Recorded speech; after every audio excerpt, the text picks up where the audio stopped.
Sinuyod at inikot ko na ang buong mundo. Pinuntahan ang bawat sulok nito at espasyo dahil sa kakahanap ko ng isang tulad mo. Heto at narating ko ay magandang paraiso. Sa kagubatan, ako ay nagtungo at inakyat ko ang pinakamataas na puno. Habang ako'y nakatapak sa mga sanga nito, hinahanap kita, baka sakaling matanaw ko. At nung nakita ko ang iyong ganda, ako ay labis na nahumaling at nahalina. Agad akong nabighani, lalo na sa iyong mata na parabang sa langit ako dinadala. Nako, ito na ata at nahulog na nga. Sabi na nga ba, tinamaan na ako ng malala.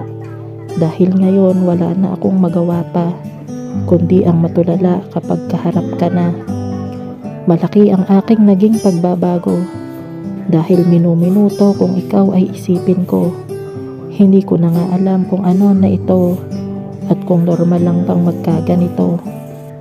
Ako'y napapangiti pag naririnig ko na ang tinig mong musika sa aking tainga. At ang kilig ko'y hindi ko na maitatago pa dahil sa paningin ko ikaw ay mahiwaga. Ngunit biglang nag-iba ang takbo dahil ang puso at isip mo ay gulong-gulo. Nung yan ang sinabi mo, lahat ay huminto at naglaho nung ika'y nagpakalayo-layo.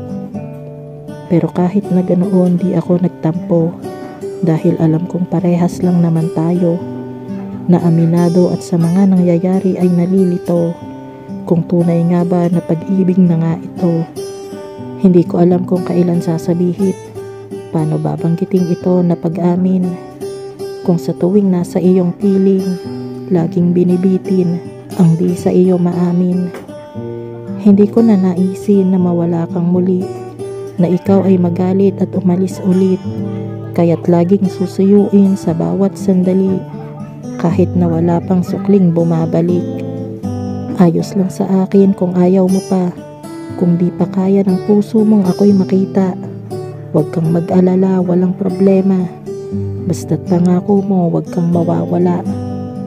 Ayos lang sa akin kung hindi ka pa handa, hihintayin naman kita kung di mo pa kaya.